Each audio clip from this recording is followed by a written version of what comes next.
If I hadn't ripped the lock off that gate with my pickup truck, our whole town might have burned down. That sentence still echoes in my head, especially now that I'm standing here, watching a fire truck refill its tank from the emergency water valve buried just inside my property line, the one Karen tried to claim as her own.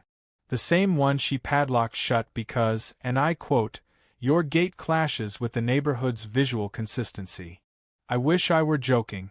But nope, Karen's HOA reign of terror turned into a full-blown, statewide emergency in under 24 hours. And it all started with a silver padlock, a folding lawn chair, and one woman's absolute inability to mind her own business. It was just another Monday morning.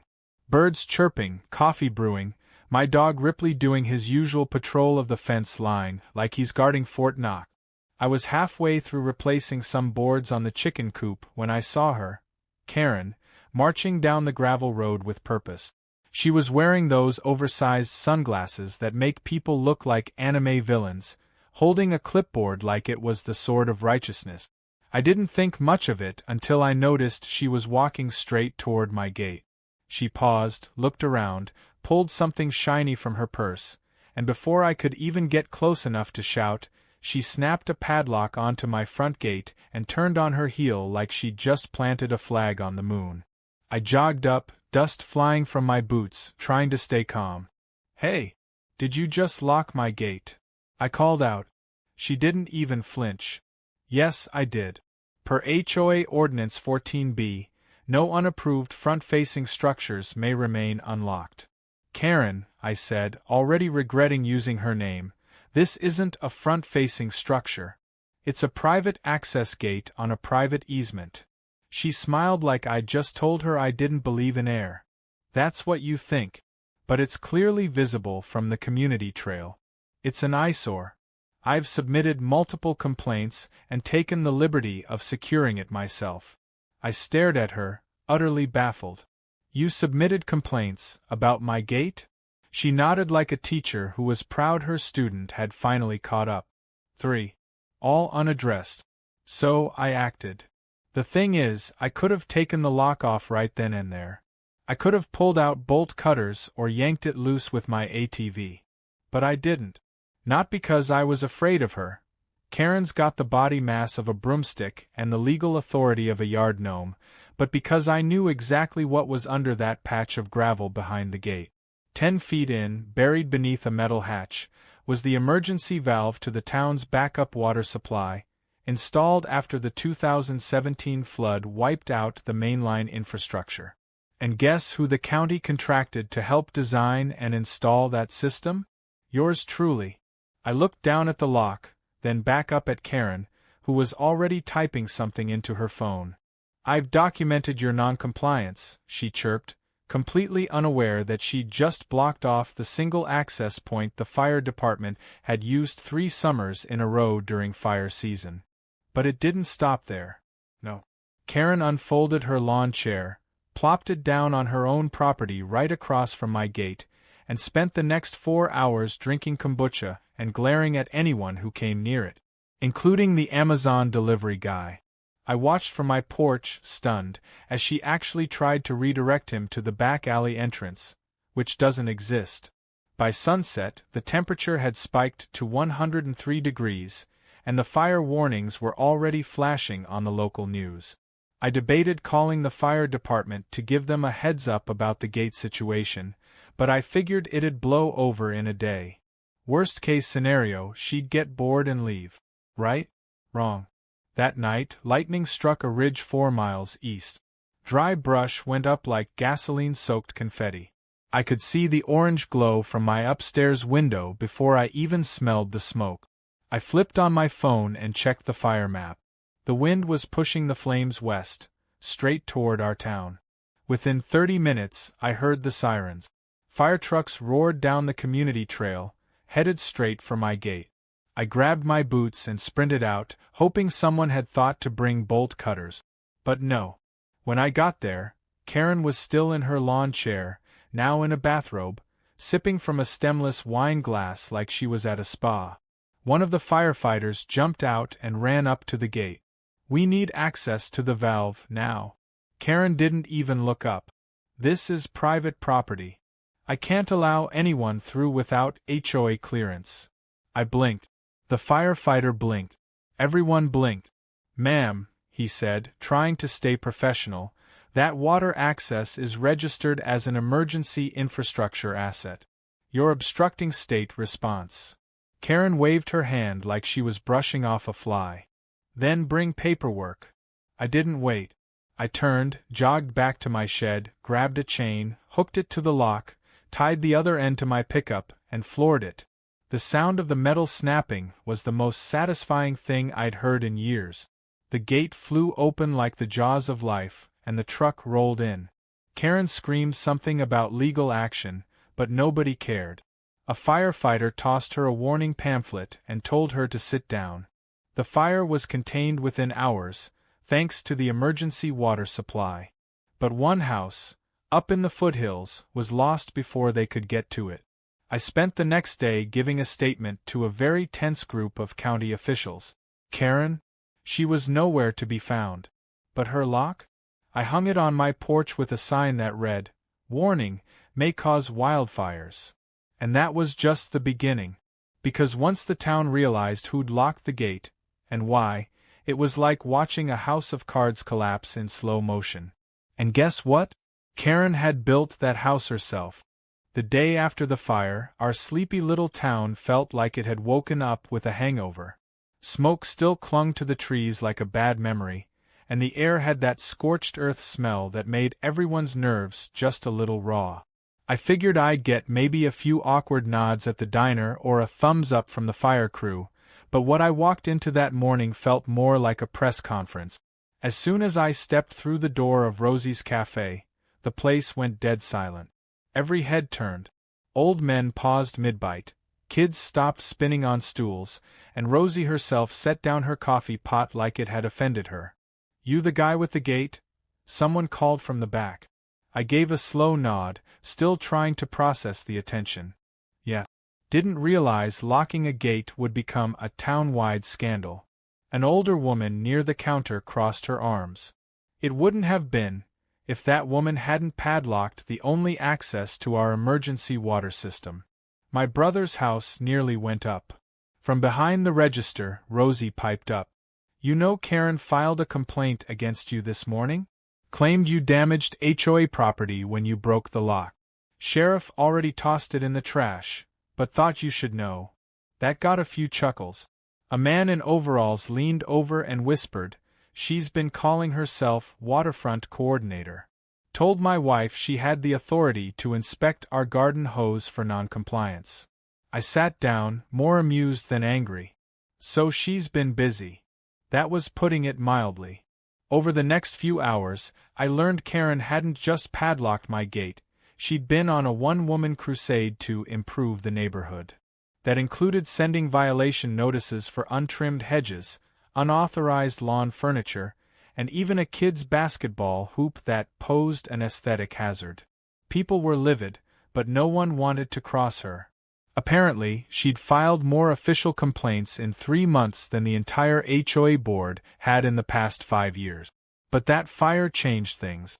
Everyone was talking now, and by lunchtime, word had spread that the town council would be holding an emergency meeting. I got a call from Councilman Devers personally inviting me to speak. His exact words were, "You're the only one who knows what that gate's really for. We need to set the record straight before she rewrites the narrative with glitter and passive-aggressive signage." So I showed up to town hall that evening wearing a clean shirt, carrying a rolled-up blueprint of the underground water network, and holding a folder of every signed contract and infrastructure diagram I'd been a part of since 2017. The room was packed. People lined the walls, sat on the floor, even stood out in the hallway. And right there in the front row, in a pristine white pantsuit and a smug little smile, sat Karen. Clipboard in hand. Mayor Schultz opened the meeting with a simple question. "Can someone explain what happened at Gate E17 during yesterday's fire response?" I stood up and laid the blueprint across the council table. Gate E17 isn't just a gate. It's the only accessible route for emergency responders to reach the reserve water main beneath Ridgeview. This isn't speculation. It's codified in the town's emergency response plan and tied directly to the fire department's GPS routing system. Karen immediately raised her hand. Excuse me, but I was under the impression that gate was part of private property. If so, it should adhere to the aesthetic and security requirements laid out in the HOA charter. The mayor sighed. Mrs. Travers, you'll have a chance to speak after Mr. Miller finishes. I turned to her. You're right about one thing, it is private property. Mine. And it's also federally designated as a secondary access corridor for emergency utilities, which overrides any local or private governance, including the HOA. Gasps rippled through the room. Someone muttered, "Federal?" Seriously?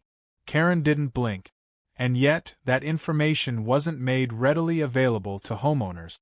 As waterfront coordinator, I simply did what I thought was best to maintain safety and visual harmony. Devers jumped in. Visual harmony? The fire crews had to drive 17 miles around a mountain to get access. One home was lost. Are you calling that harmonious? Karen pressed her lips into a thin line. No one notified me of any emergency use plans. Perhaps the town should have communicated better. That's when I dropped the big one. The county did notify the HOA. In 2018, there's an email trail showing the then board acknowledged the easement, signed off on the emergency overlay, and agreed to maintain unobstructed access in perpetuity. I have the documents right here. I handed them to Devers, who passed them down the line like they were radioactive. Karen's face paled as she tried to peek over someone's shoulder. But it got worse. I'd brought one more item.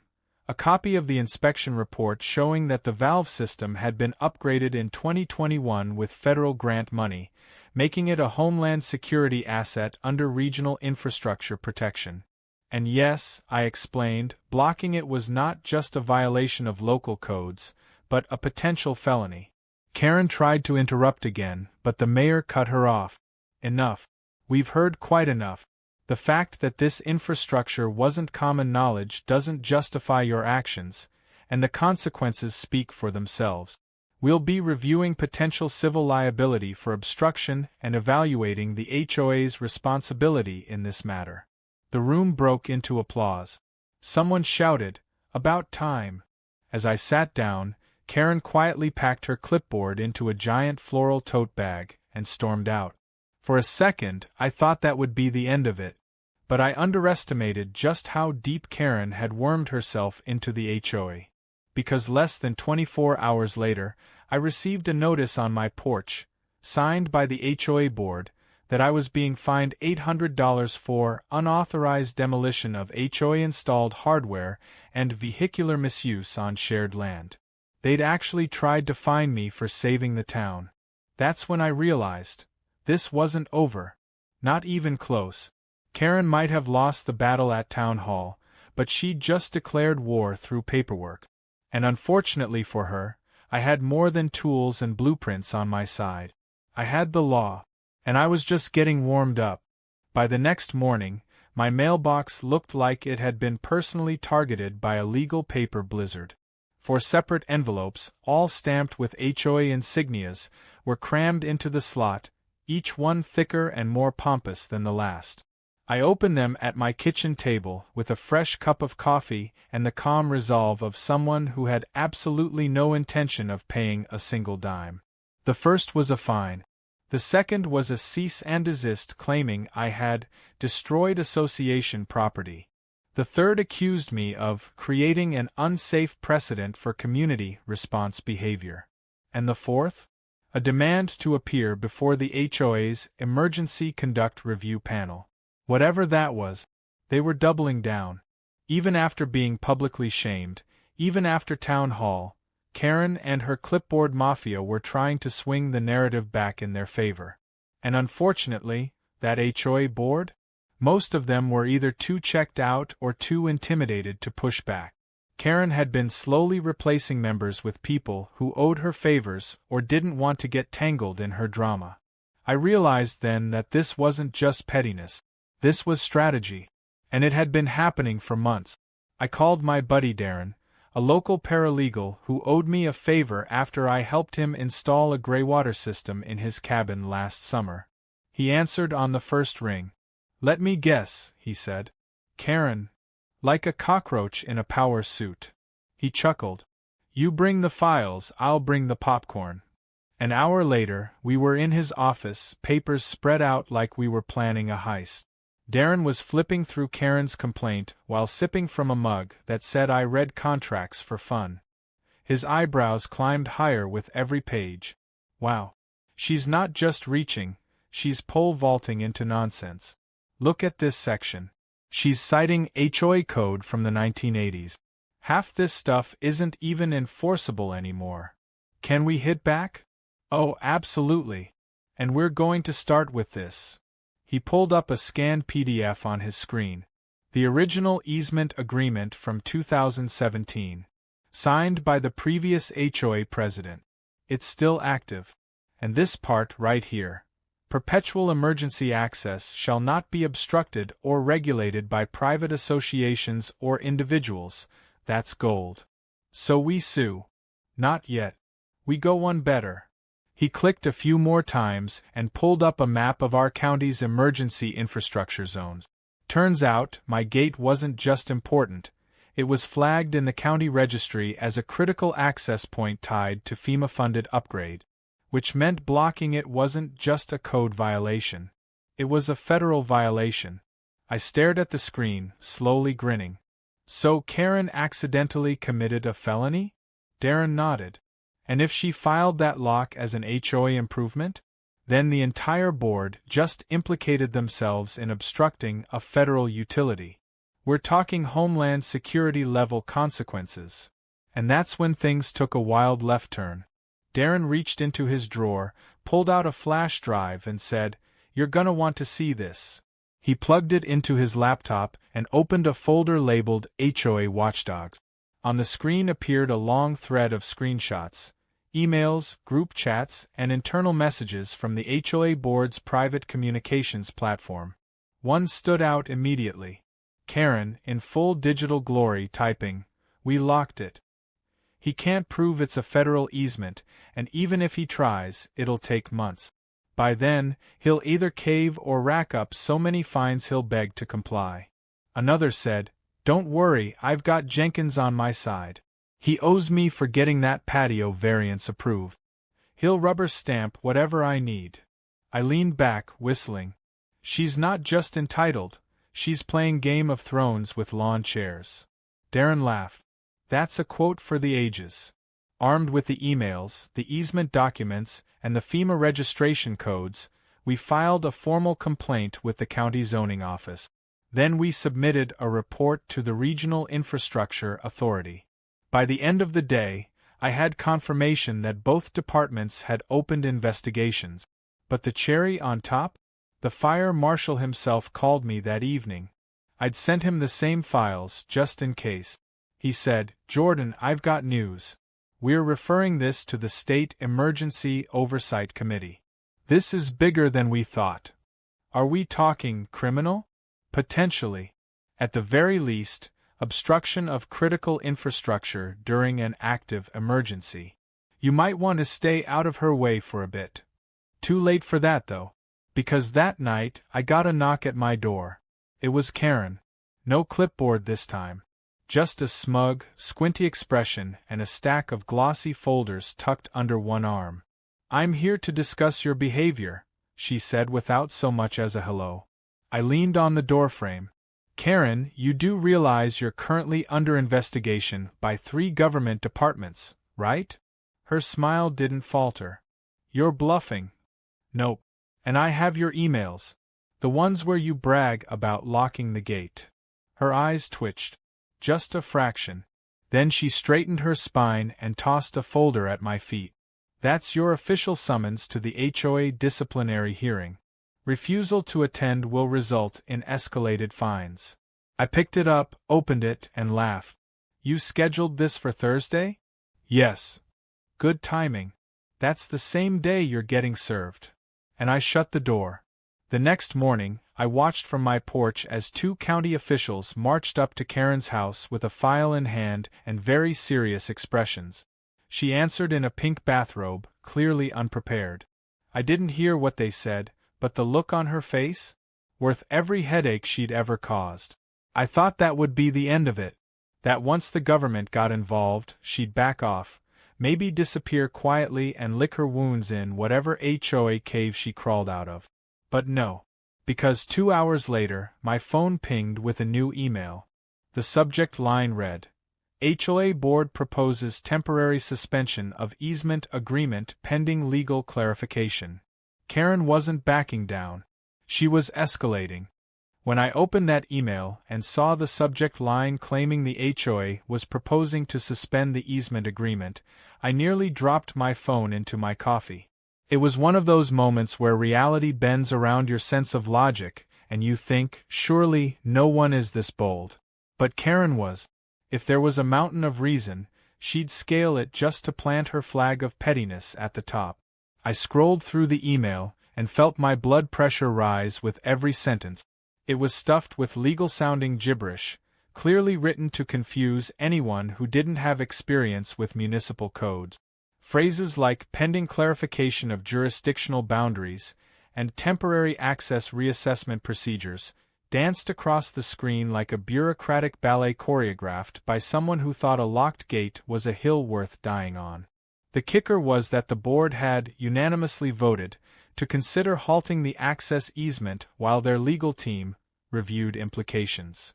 I knew full well Karen didn't have a legal team. She probably had a cousin who'd once won an argument on Facebook. But it didn't matter. What mattered was that the email had gone out to every homeowner in the HOA, and to the casual reader, it sounded legitimate. Dangerous, even. Suddenly, the narrative wasn't about how Karen blocked access to a life-saving water valve.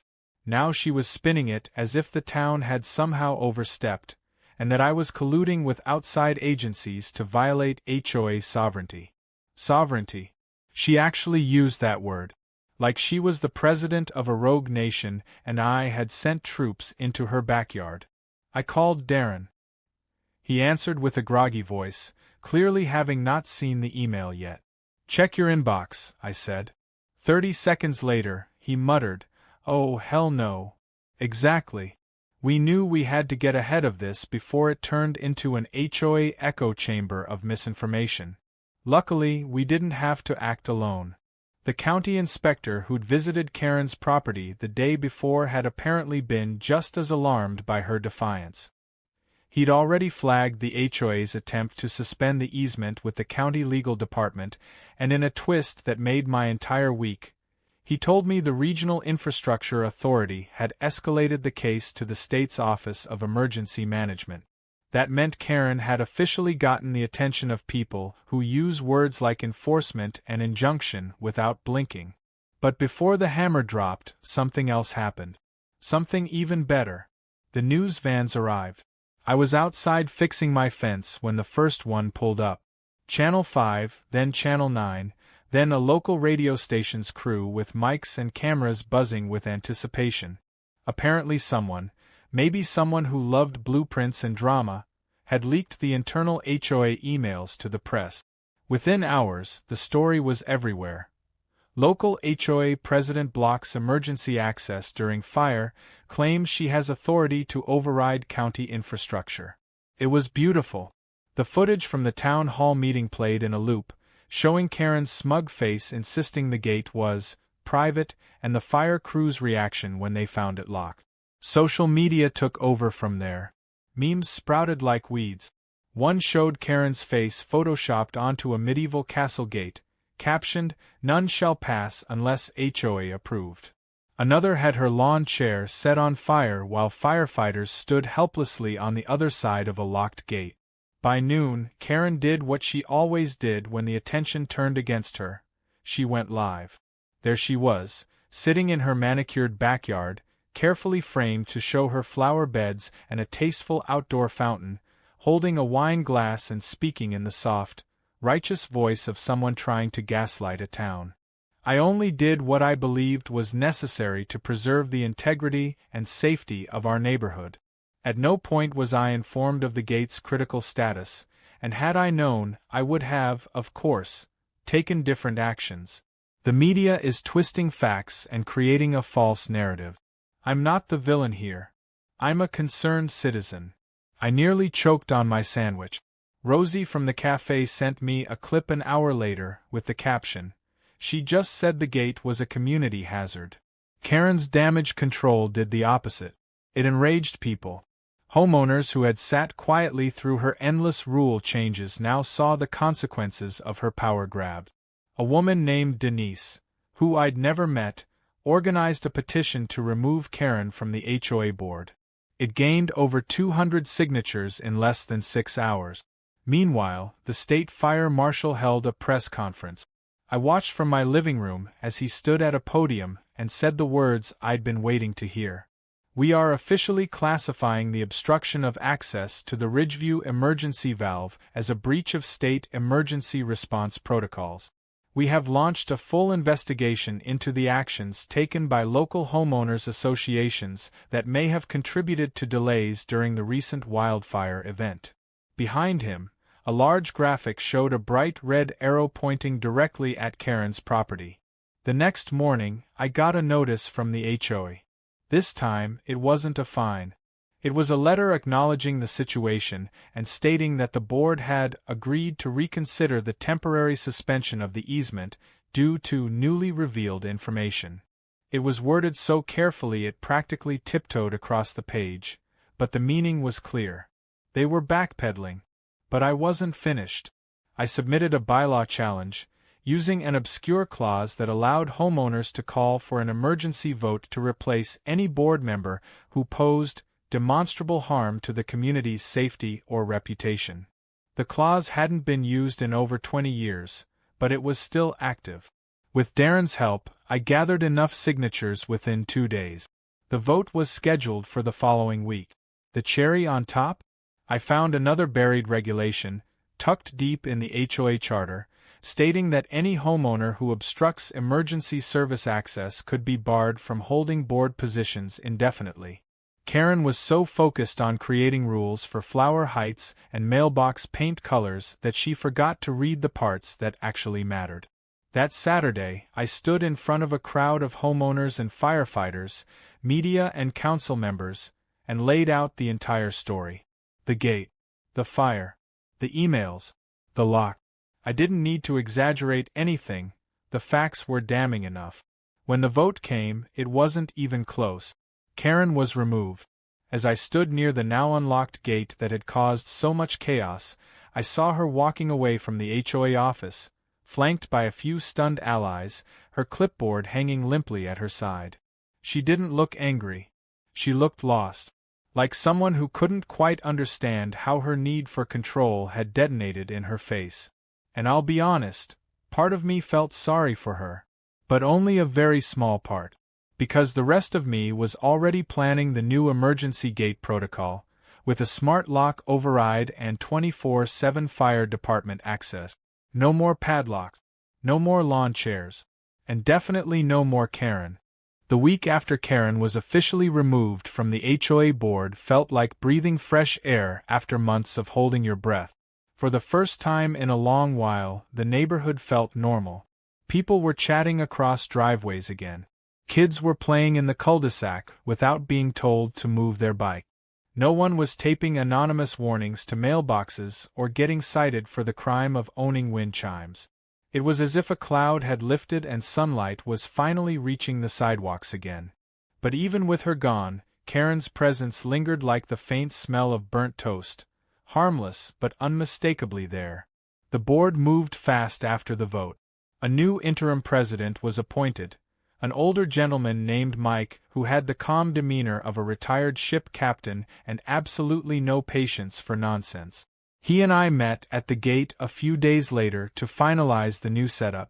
The fire department had already sent a crew out to install a digital override system with secure access codes tied directly to dispatch.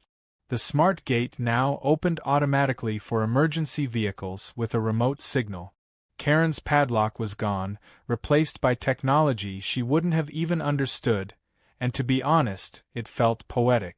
But the real surprise came when Mike handed me a copy of the final settlement terms the HOA had agreed to. They weren't just dropping the fines and complaints.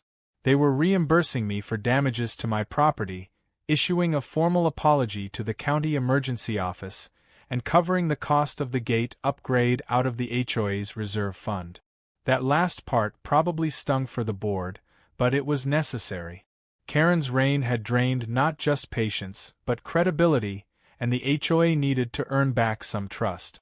Still, I wasn't expecting what came next. During a routine safety drill organized by the fire department, they invited local residents to observe how the new gate access worked. I figured it would be a few chairs, a clipboard, and some guy with a whistle. But no, this was a full-blown event. Fire trucks rolled in, paramedics ran drills, and volunteers handed out snow cones to kids. It felt more like a block party than an emergency prep session. At some point during the drill, one of the firefighters pulled me aside and handed me a small plaque that read, "Community Safety Guardian." I didn't know what to say. I just laughed and said, "Does this come with a siren?" They all laughed too. And then someone showed up no one expected, Karen. She walked up the road in a wide-brimmed hat and large sunglasses, looking like someone trying to sneak into her own scandal. A few people spotted her and whispered, but no one said anything. She didn't carry a clipboard, and for once, she didn't say a word. She just stood at the edge of the crowd, watching the fire crews demonstrate how the new system worked. I wondered, for a moment, if the weight of everything she'd caused had finally sunk in. There was no grand speech, no tantrum, no attempt to reclaim her authority. She just stood there, quiet, until eventually she turned and walked away. That could have been the end of it, and honestly, I would have been fine with that. But fate, being the mischievous little thing it is, decided Karen still had one more act to perform. A week later, I received a notice from the HOA, an invitation, technically. It read, "You have been nominated as a candidate for Community Safety Liaison, a non-voting advisory role to the board." I had to laugh. After all the drama, after the legal back and forth, now they wanted me to be part of the team. But the more I thought about it, the more I realized maybe that was the point. Maybe the best way to keep a Karen from rising again was to make sure there was someone on the inside who actually cared about doing things right. I accepted. The first meeting was a trip. Sitting at the long HOA table, without the usual threats of fines or power grabs, felt surreal. Mike chaired the meeting with calm efficiency, and the new board members, people who had voted against Karen's tactics, actually listened. We reviewed new safety protocols, updated emergency plans, and voted to install fire-safe landscaping around common areas. There were no dramatic outbursts, no snide remarks about someone's paint color or patio furniture. Just progress. Afterward, a few neighbors came up to thank me, and I realized something else. People remembered. They remembered the fire. They remembered the delay. They remembered the sound of sirens stopped at a locked gate. That memory had changed how they saw the HOA. They were no longer afraid to speak up. They knew now that even the most polished clipboard couldn't override common sense and basic decency. Still, the town wasn't quite done getting its closure. A month after the fire, the county organized a public appreciation event for first responders and key community contributors. It wasn't fancy. Just a stage in the park, a few rows of chairs, and a bunch of people in folding t-shirts and lawn chairs, but it meant something. When my name was called and I stepped onto the stage, I wasn't sure what to expect. I'm not big on speeches, and I definitely didn't feel like a hero. But I looked out at the crowd, saw familiar faces, and thought about what that gate represented. It wasn't just metal and bolt. It was a symbol of access, of protection, and of what happens when someone values their authority over everyone else's safety. So I said something simple. I said, "One lock can stop water. One voice can stop that lock. So speak up, even if your voice is the first one." They clapped. I stepped down. And that was that. Life returned to normal. Mostly. Karen kept a low profile. I saw her occasionally walking her little dog with a leash that matched her sunglasses, but she never made eye contact. Rumor had it she was still trying to form a private neighborhood improvement committee, but it hadn't gone anywhere. Turns out, once people know what someone's capable of, they stop handing over keys. Literal or figurative. As for me, I got a little more involved in town stuff. Helped with the next fire drill. Worked on a water conservation campaign. Even consulted on a plan to add a second emergency valve. One with direct road access and zero proximity to any HOA property. Just in case.